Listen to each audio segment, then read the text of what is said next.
You know that feeling? That kind of quiet hum inside. The one that sort of whispers there's more you could be doing, maybe. Yeah, like you're capable of something else. Right. Maybe you feel a bit stuck, like you're hitting some invisible ceiling, or perhaps things are generally okay, but you just know that you haven't quite tapped into all your potential. That feeling, that impulse, I think it's pretty universal. It's that space, isn't it?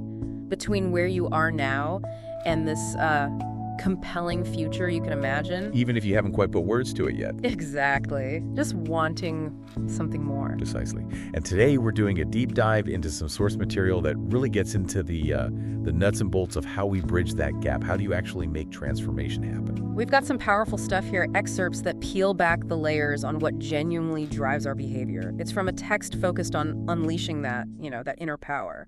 Yeah, and our mission really is to pull out the core insights, to understand these internal forces that are always shaping your life, things like your decisions, your beliefs, your values. Even the words you use, it all plays a part.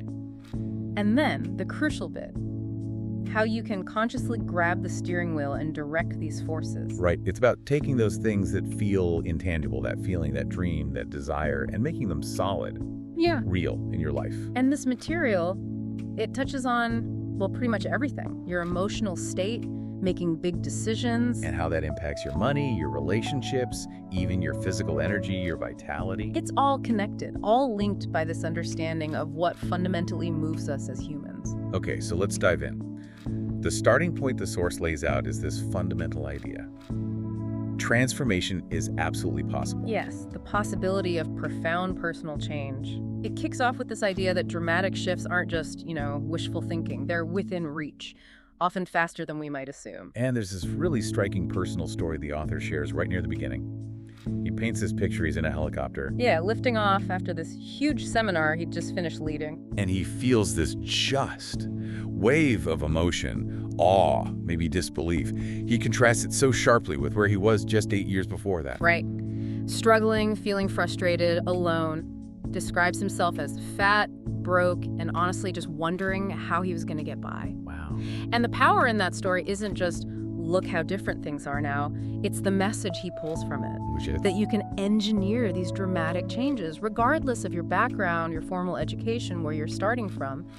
If you understand and consciously use these fundamental lessons about human behavior and, achievement. He's clear, though, isn't he? He doesn't say his life is perfect now. No, not at all.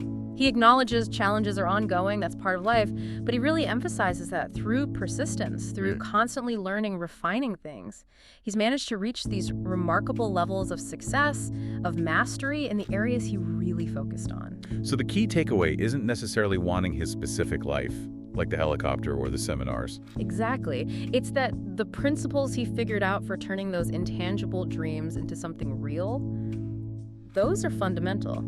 He argues they're absolutely essential for driving big results in any area, personal, professional, whatever matters to you. Okay, so if transformation is possible, even these big dramatic shifts, how does it actually work? What's the engine, under the hood? Right.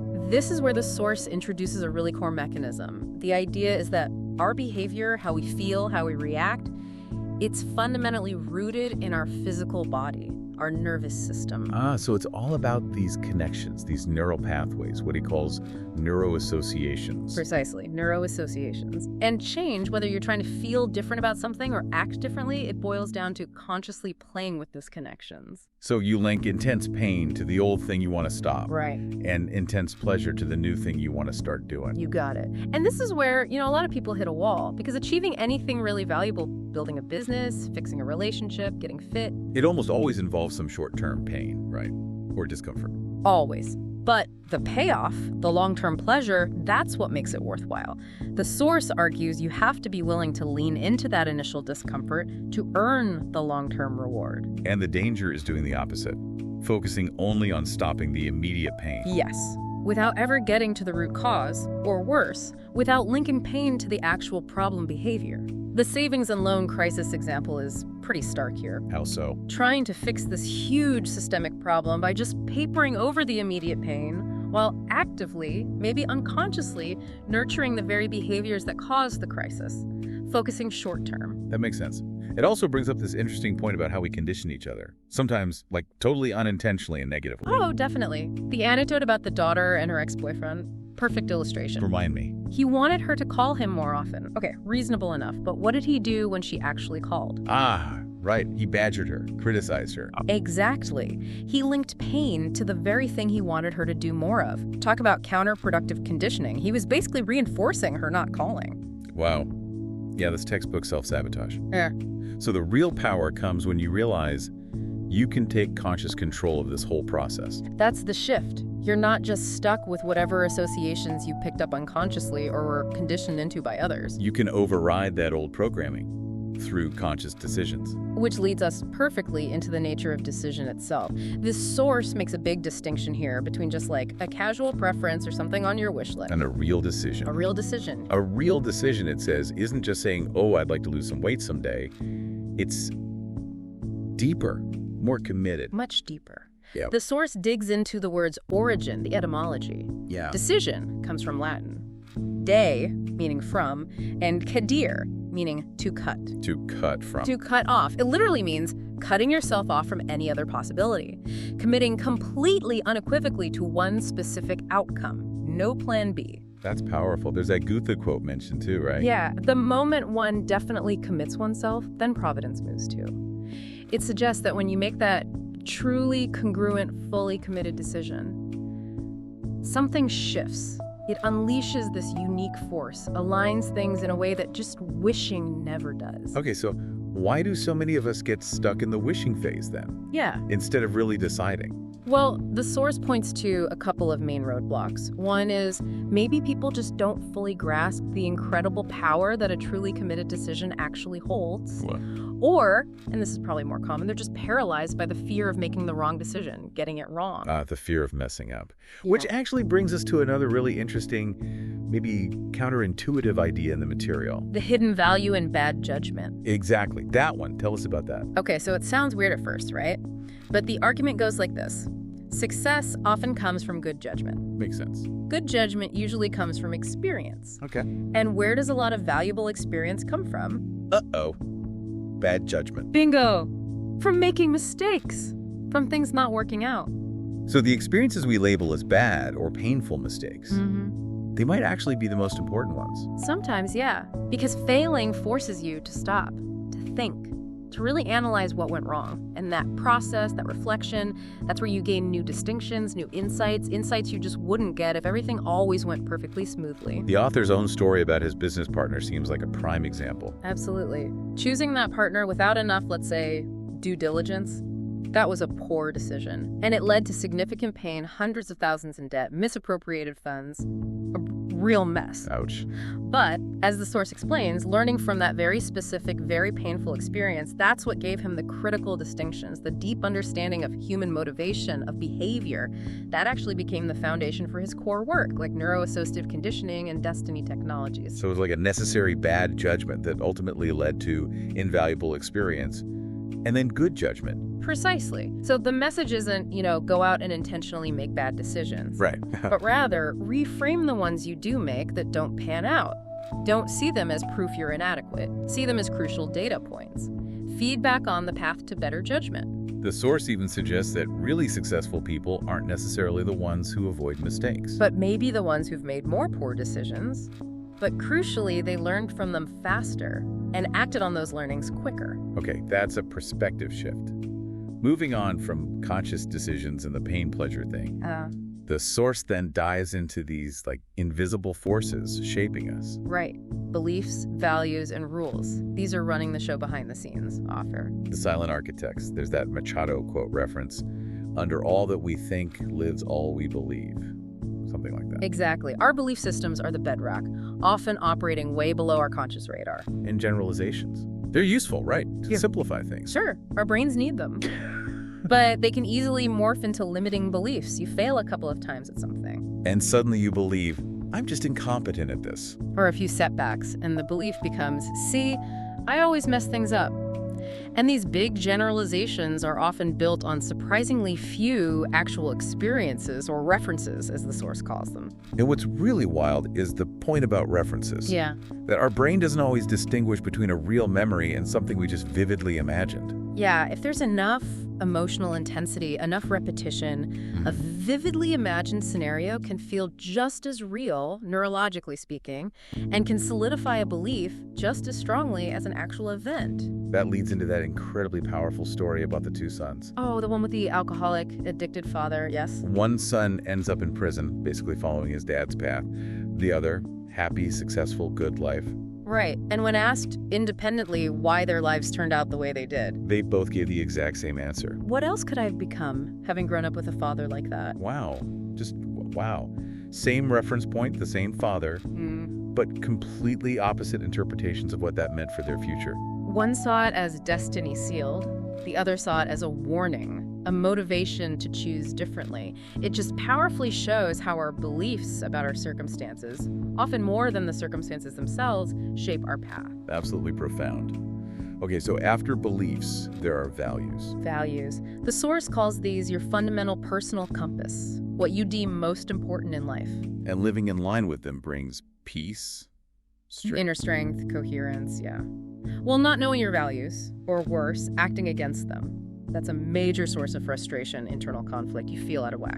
And we should watch out for those moving away from values, like wanting to avoid fear or rejection above all else. Definitely. Those can be incredibly powerful drivers. Sometimes they create huge conflicts with what you consciously say you want. The Gary Hart example is mentioned. Yeah, someone brilliant making choices that seemed, from the outside, totally irrational. Perhaps driven by these competing internal forces, these deep values about avoiding certain kinds of pain or seeking others, people will often unconsciously act in ways that seem baffling to avoid a specific intense pain linked to a core value, even if it leads to other negative outcomes. That internal tug of war. Okay, so beliefs, values, and then rules. This layer seems even more specific. Arguably, yes. Rules are the beliefs that dictate exactly what has to happen for you to feel a certain way, what must occur for you to feel pain or pleasure. Like what has to happen for me to feel loved or respected or successful? Or even angry. Exactly. And if you don't understand your own rules, you can unknowingly set yourself up for constant disappointment or frustration. The example of the woman in the relationship, that really illustrates it. It does. Her rule for feeling attractive was what? The man had to constantly pursue her. Right, even when she kept rejecting him. Exactly. The moment he stopped pursuing, which any sane person would eventually do, her rule wasn't met. Boom, she lost attraction. It created this impossible dynamic for a healthy relationship. It makes so much sense when you put it like that. You're basically setting impossible conditions to feel good. The source talks about unwinnable rules, too. Yeah, like needing to know the absolute future to feel secure. How can you ever win that game? Or needing to already have experience to feel confident enough to get experience. It's a trap. Right. And the author contrasts that with his own rule for confidence. Something like, if I decide to be confident, I'll feel that way, and that confidence will help me succeed. He just changed the rule, made it empowering. So you can change your rules. Absolutely. There are also threshold rules, mentioned rules so deeply wired, linked to so much pain that you'd almost never break them. Identifying those can show you your real non-negotiables. Okay, here's a key takeaway for you, the listener, that really clicked for me. The source suggests that when you get upset with someone, it's often your rules being violated that causes the emotional hit, more than just their behavior itself. Their action just triggered your rule about how things should be. Understanding that is incredibly empowering, isn't it? It helps you shift from blaming them You made me mad. to understanding yourself. Okay, my rule about this situation is X. When Y happened, it broke my rule and I felt pain. And that opens up communication, right? Instead of just reacting. Totally. You can say, look, my expectations here are X. I get those might be different from yours. Can you tell me what yours are? It changes the whole dynamic. It's just amazing how much of our daily experience, our interpretation of everything, is filtered through these internal layers we're often totally unaware of. And speaking of filtering, The source gets into language and focus next. Yeah, the power of language and where we direct our focus. This section introduces transformational vocabulary. Transformational vocabulary. Okay. The idea is simple but really profound. The specific words we attach to our experiences, consciously or unconsciously, literally become our experience. Change the word, you change the feeling. It's like choosing to say you're just feeling a bit peeved or annoyed instead of furious or enraged. Exactly. The physical sensation might be similar initially, but the label you slap on it dramatically alters the intensity, the duration, how you interpret it. There's that trucking company example, PIE trucking. Right. They had big problems with errors in shipping contracts. Dr. W. Edwards Deming, the quality guru, came in. He helped them figure out that misidentification by the people handling the freight was a key issue. And his suggestion was, just change the label. Stop calling them workers. Start calling them craftsmen. seriously, just that. Apparently, that single word shift dramatically improved quality commitment because it changed how the people saw themselves and their role in the company. Labels have power. For better or worse. The material mentions Norman Cousins, too, suggesting how medical labels... Yeah, like cancer or multiple sclerosis. Those words carry such intense emotional weight that just hearing the label can induce panic, depression, potentially even hindering the body's ability to heal because of the negative state it creates. Wow. Okay. And then metaphors. They're not just figures of speech. Not according to this source. Disempowering metaphors, feeling like you've got the weight of the world on your back or you're constantly hitting a wall, they don't just describe a feeling, they intensify it. They create a sense of being stuck, trapped. But the cool thing is how quickly changing the metaphor can shift your state. Instantly. Someone says they have the weight of the world on their back. You can playfully ask, okay, well, can you set it down for a minute? Maybe stretch. If they're hitting a wall. You ask, all right, what are we going to do? Drill a hole, climb over it, tunnel under. Is there maybe a door we haven't noticed? It just breaks that pattern, that feeling of being stuck. The author even shared his own example, didn't he? Shifting from trying to be perfect. Which sounds noble, but was causing him stress. To embracing being a success coach. Yeah. That seemingly small linguistic shift changed his focus, lowered the internal pressure, and actually made him more effective and happier in his work. And this ability to consciously link feelings isn't just about words. That train whistle story is fun. Oh yeah, instead of letting this annoying train whistle constantly interrupt his seminar, he got everyone to consciously link intense pleasure to the sound. Yeah. Every time they heard it. Exactly. Instant positive association. Why wait for external things, the right person, the right circumstances to give you permission to feel good? Good point. You're creating the feeling inside anyway. You just have some unconscious rule that says you need external cue A, B, or C first. Why not set up your own cues, like a train whistle or a specific song, to trigger a great state whenever you want? It's probably more reliable than waiting for other people to behave exactly the way your rules say they should. I love that. Super practical. And this connects directly to another brain concept highlighted. Yeah. The RAS. The reticular activating system. Yeah. Your brain's incredibly powerful filter. It scans everything around you and decides what gets through to your conscious awareness. It has to. Your brain can't possibly process all the incoming stimuli, so the RAS filters out most of it, only letting in what it thinks is important based on your programming, conscious or unconscious. And successful people, the source argues, they're not just luckier. Not necessarily. They've just programmed their RAS, maybe intentionally, maybe not, to actively spot opportunities, resources, people, information, anything related to their goals and desires. It's like giving your brain a target list and letting it act as your personal radar. Which brings us neatly to the whole idea of pursuing a compelling future.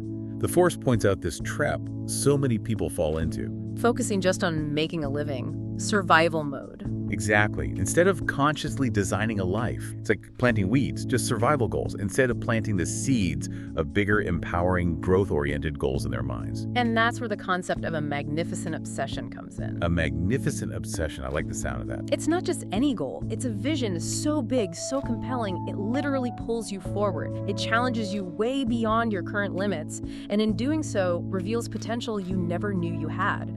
The source suggests your current life conditions are often a direct mirror of the size and quality of the goals you've set, or failed to set. And maybe the ultimate magnificent obsession is contribution. That's definitely highlighted. The idea that the secret to living is giving. finding ways to serve, to add massive value to others, that provides this potentially endless source of inspiration, fulfillment, meaning. It transcends just personal achievement. Like the examples of Robin Williams supporting causes or Arnold Schwarzenegger's philanthropy. Exactly. And this ties directly into mastering finances, too. How so? Contribution and finance. True wealth, the source argues, doesn't come from chasing money itself. It comes from being more valuable and adding value on a massive scale. The doctor versus doorman example. Right. The doctor's value isn't just the hours worked, it's the critical nature of the skill, the broad impact they can have. It's described as a kind of economic alchemy. Alchemy. Yeah, taking something common like sand, which becomes silicon chips, or even just an idea, and combining it with ingenuity and value creation to turn it into something precious, valuable. Wealth, it emphasizes, really begins in the mind. It starts with a commitment to consistently add real value. There's that formula mentioned. Add like 10 times the value you hope to receive. Something like that, yeah. Aim to give massively more value than you expect back in compensation. And financial mastery, then, involves avoiding the common mistakes, no goals, chasing fads, emotional decisions, Can instead. modeling those who've already achieved mastery, seeking out effective coaches and mentors. Okay, so we've got decisions, neuro-associations, beliefs, values, rules, language, focus, goals. Pulling all these together, the source stresses one absolutely critical element for making change stick. And that is? Reinforcing it at the level of your identity. Identity, yes.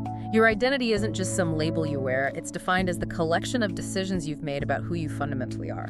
And your life, your behavior, your results, they naturally organize themselves to be consistent with that core identity. Exactly. That's why someone might lose weight temporarily but then gain it all back. Because the behavior changed, but the identity didn't. They still saw themselves as a fat person. Precisely.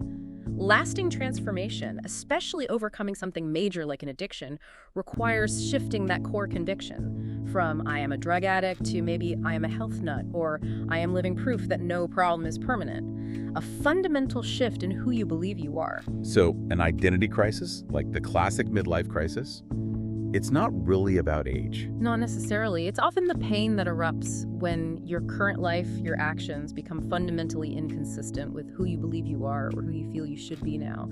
That misalignment creates discomfort, forcing a reevaluation. But the really empowering part is that this identity isn't fixed, right? It's not set in stone. Not at all. You have the power, literally any day you choose, to make a new decision about who you are. You can consciously decide to reinvent yourself, shed old limiting labels, let go of past programming, and allow that real self, the one you aspire to be, to guide your actions from now on. So the path to programming yourself for success, making these changes truly last, it involves what? Actively clearing those internal roadblocks we talked about? Yes.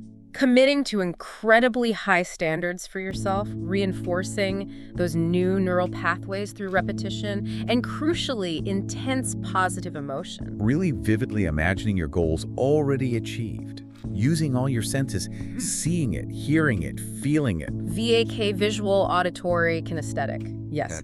And critically, deciding that empowering practices, maybe exercise, maybe continuous learning, whatever it is for you deciding, those aren't just things you do sometimes. But they're part of who you are. Exactly. Make them integral to your identity for lifelong rewards. And the source is clear. These principles aren't just for career or money. Oh no, they apply directly to mastering the quality of your relationships, your physical vitality, your health. Your internal operating system shapes all these crucial areas just as powerfully. So the core message, really, from this deep dive is that, yeah, our life tends to be a reflection of this internal evaluation system, beliefs, values, rules, identity. And this is the big but the truly liberating news, is that this system isn't fixed. It's not locked in. You absolutely can take conscious control of it. You can. Okay, so to kind of wrap up our deep dive today, we've explored just how powerful these often invisible internal forces really are.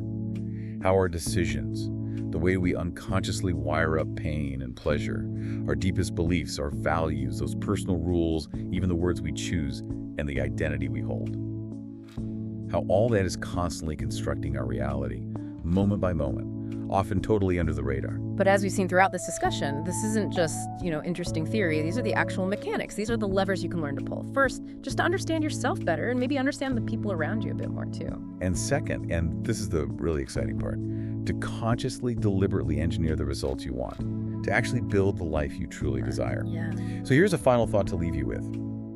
If your current reality is largely a direct reflection of the goals you're focused on right now and the identity you've created for yourself, consciously or not, what's one single, maybe bold decision you can make right now, today, to fundamentally redefine who you are and set your sights on a truly magnificent obsession?